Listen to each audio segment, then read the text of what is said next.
Good morning. I'm having a little bit of a better day today and just wanted to touch base and see how everybody is doing. And I thank you all for your support. And I hope that the messages I'm trying to get across are coming through and all of the love and light that I'm sending is felt and acknowledged, and that you are seeing differences in your lives. I really firmly believe in the power of love and energy that is exuded by all. We are all magnetic energy.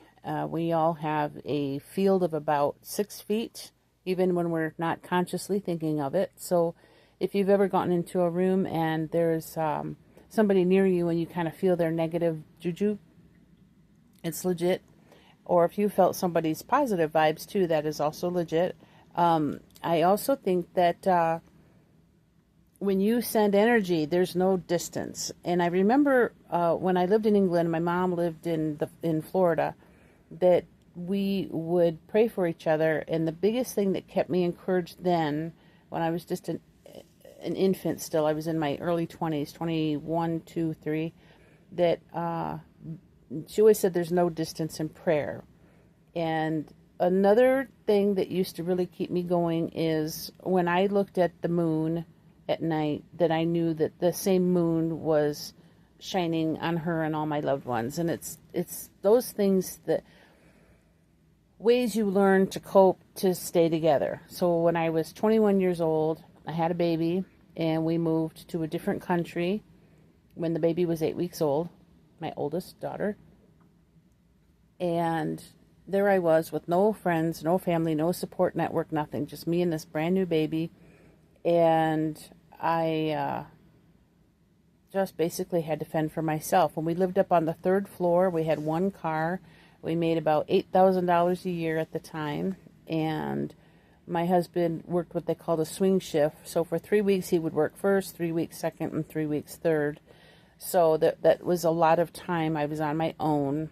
And he had about a 45-minute drive to and from work every day. So that hour and a half of just drive time.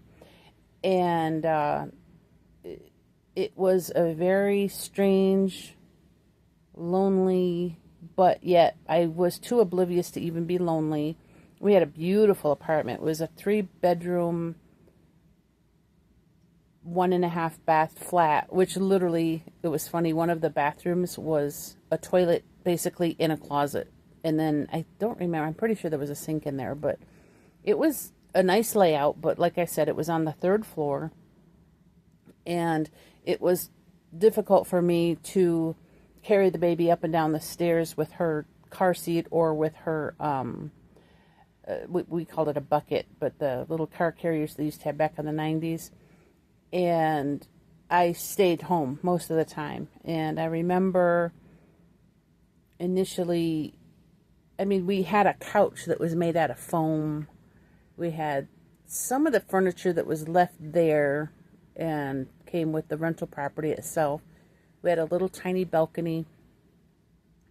The living room and dining room area were attached, so it was like a large area. It was pretty big for London, and we lived just outside of London in a place called High Wycombe. Anyway, I said all of this to say that I understand what it's like to be completely isolated. And at that time, I was probably too unconscious to know that I probably needed friends and family to help me with the newborn, but I just made do. I did what I had to do. And now that child has had a baby, and she has a huge network, a huge community of support, and her husband's able to be with her, and it's a completely different scenario, but it brought me back to when I had her and our situation and how young I was. 21 is just a baby. And I somehow managed to get through all of that and all those hardships that I had to endure and still somehow try to remain connected. I used to have to save up coins to go down to the payphone so that I could call my mom from the payphone. And I'd have to just put in just, I don't remember how much it was, but I was just dropping. They had pound coins, which is like a $1 coin. And I think every 7 minutes I had to put a new one in there just to make a phone call. And sometimes my mom and I could talk for half an hour. Or we would have to buy these like international calling cards in order for me to call out from our phone that was within our apartment. And so trying to stay in touch was also hard. And one time I had to call her and I asked her, like, I had all these clothes from the layette and I didn't know what to do with all of them. I was really ignorant. And they had these little things called kimonos at the time. And, you know, I was asking her just a basic question, like, I don't know what to put on this child and when. I don't know. I knew nothing. When her belly button fell off, we thought that wasn't supposed to happen. So we taped it back on, fearing that we were going to get in trouble from someone. And like the belly button police were going to come get us. And I remember just, you know, sometimes when you're lost and you don't even know how lost you are. And that's kind of how we were. We were just floundering, 2 little kids with a baby in another country with no support whatsoever. And what happened was the guy who got us situated at the base in High Wycombe was a chaplain, and he ended up being one of our support people and his wife. They were very crucial in getting us plugged into a community, and I joined like a women's group or something and started to get plugged in that way. But I didn't realize how important it was at the time to be a part of something and to let people into my world. And at that time I was still pretty social, probably, I was confident, but maybe not in a positive way. Like, I was just oblivious. I was really just oblivious. And, we made some friends and that was good, but then we ended up moving into London, Northwest London. And when we moved again, had to find new friends and get plugged in. And I was an aerobics instructor, so I was teaching classes at the community center, and I was there every single night, Monday through Friday, at a set time. And a lot of my friendships developed from there. One of my lifelong friends, Shelly, she came, and we had babies that were the same age. My second born and her second born were 6 weeks apart in age. And we just clicked and connected to this day. You know, we're all still friends, and her oldest daughter and my oldest daughter had met up a few years ago in Washington, I think. And I know that any given point in time that if I call, Shelly will be there. She is closer to me than a sister. I love her dearly. And I was able to develop a network of friends through there. We had another friend named Wendy Griggs. Hi, Wendy, if you're out there. We lost you. We don't know where you are, but I love you. And we just developed a bond. I mean, it wasn't a matter of whose house we were going to eat at. It was just a thing. You know, if we weren't at my house, we were at Shelly's. If we weren't at Shelly's, we were at Wendy's. And we all just cooked. Sometimes we went over to each other's homes and cleaned. And it was a beautiful dance of friendship. And that was a good foundation for me. We all had built-in babysitters. And then eventually we all ended up getting au pairs who would stay in our house for free, learn English, and take care of our babies for maybe 20 hours a week, I think it was. And our au pairs all became fast friends, and we had some from France, some from Spain, and some from, other various places in the country. And it was just a neat thing, and we all loved karaoke. So back in the early 90s, during the karaoke boom, we would all go and sing, and it was just a very wonderful bonding time. And you know, I look back on those times and how easy it was then for me to get plugged in and to make friendships and connections. And now, you know, I've gone through a lot, and I have a hard time connecting with people, and I'm not good at like reaching out and making friends really. If I ever meet anybody, it's usually through someone or through a network of something and not on my own. We don't currently belong to a church body. We had attended a church with my daughter, but we haven't been able to go basically because of my health issues, and a lot of it's just difficult getting transportation, and we've just had some issues now. But when I go, there's people that I talk to and that I like and that I know, but I have a harder time now connecting with people. There was a year during 2013-ish, 2012, 2013, where I had a thing called agoraphobia, where I was afraid to leave my house.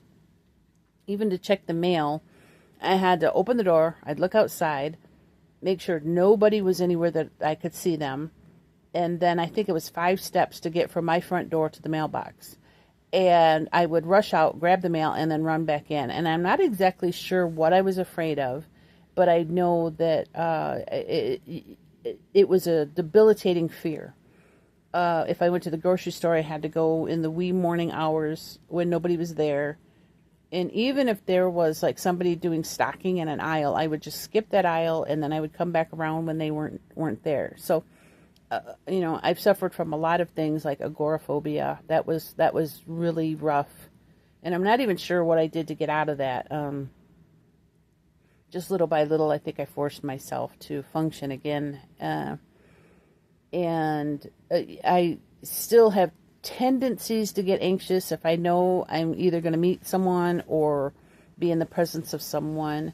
But on the opposite end of that spectrum, a few years back, I had auditioned for a play. I love to sing and act and dance, and I challenged myself, and I went for an audition.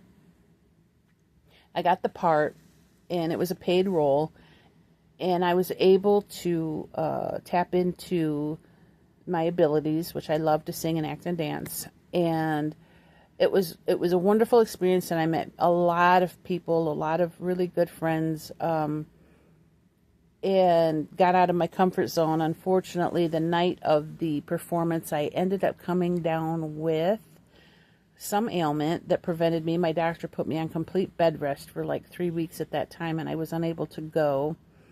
And it was very disappointing because I worked so hard on this, and I was so excited to be a part of this, and it just didn't manifest. And it was disappointing, but I had to learn to just accept it. It is what it is. And I think someday, hopefully, if my health changes, I'll be able to get back into that arena. There's a role coming up right now for a Native American to be I believe it's a voice acting role. And I'm looking into doing that. I think that's something that I can handle at this point in time. But right now, for my physical body to be anywhere is almost impossible at this time. I get to my dialysis right now 3 times a week, and I'm starting to connect to people there. And one young man who is my current tech, he'll be leaving on Friday, and that's very disappointing because he's wonderful.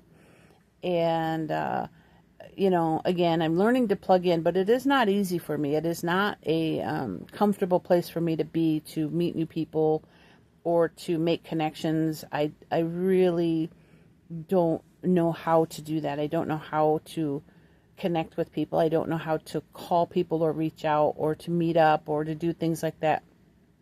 It's too uncomfortable for me. So I spend a lot of time just being home, and that is much more comfortable for me. When I was a public speaker, I was a competitive public speaker. I was the president of Toastmasters, and I had an event in Bay City, I think it was, at a women's empowerment symposium. And I was giving the same speech that I had given during my Toastmasters competitions. And this one, I think, was the inspirational one. I have humorous ones too, but this inspirational speech that I gave, I didn't mind. I was in a room full of over 1,000 people, and one of my friends showed up. Now, in front of 1,000 people I don't know, I can get up there and I can perform, no problem. And the friend who showed up was my best bosom buddy friend, but knowing she was there, it froze me up a little bit. And I still did it, but I remember feeling, I felt more self-conscious, I guess it was. And it wasn't her fault at all. I mean, she didn't even know this probably. But inside of me, it did something, because when I'm speaking anonymously, like I'm speaking to my phone right now, and I don't know who this is reaching, is different than I'm connecting face to face with somebody.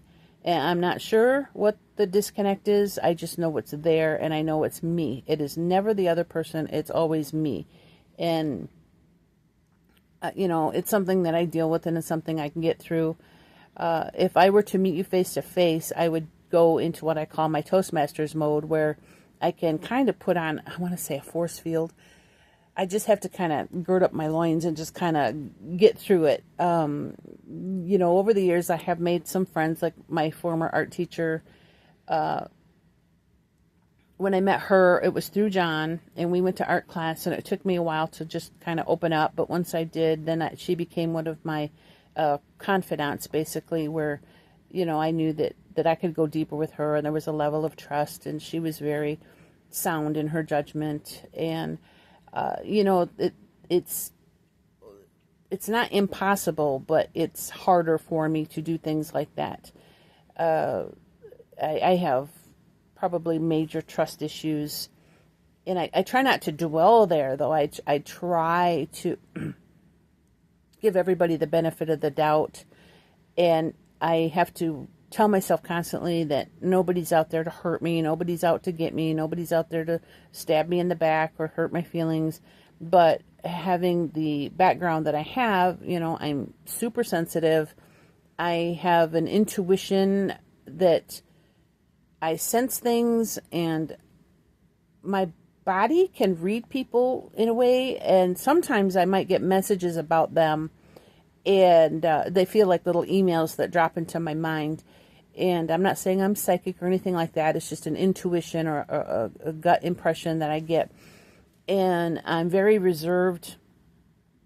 Rarely am I going to meet you and then just jump right in and be super friendly, because I've just been through too much, and I've learned too much, and I've been betrayed and hurt before. So I have a lot of trouble with that. I am working on it. We are all works in progress, and I think one of the main things, the reasons why I reach out, is because I want people to know how important it is to connect. It is, we are all connected in some way. We can all find something to love in each other. And if we judge each other by our worst moments, then what are we as humanity? We're all human. We all make mistakes. We all do stupid things.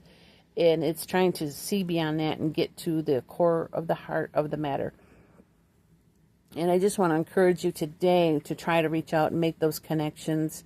If there's somebody that you see at lunch every day and you just want to have coffee with them sometime, have a simple cup of coffee. Who knows? You might have a ton of things in common, and they might need an ear. They might need somebody to listen to. You just don't know. You don't know what people are going through. And sometimes you might make a lifelong friendship. I remember hiring a young lady that she and we just connected from day one, and I knew that I was going to hire her, and she became one of my best friends, and she was in my wedding, and she was there at the birth of my son, and she became a key person, and I love her dearly still. We don't really see each other that much, but I always wish and hope for her the best of everything. And it's amazing, I feel like I used to call myself a collector of people. And I think that should be the goal in life. We're all walking at each other home. And anytime that we can put a drop in that bucket, it's benefiting the entire universe. It isn't just your little community or your little world. It's the entire world is connected, almost like a spider web. We all have some connections, regardless of what they are. And I think being able to see the beauty and the gold in each heart and getting through the hurt and the mire and the yuck is vital. So I just want to leave you with that. It was on my heart today. And I just pray that you guys can have connections. Make a connection today. Make a connection tomorrow. Call the person that's been on your heart and just reach out. There's many, many ways of communicating. There's email, which works. You can speak in uninterrupted, which is something I love. Plus, you document everything you said, and it can be a fun way of communicating.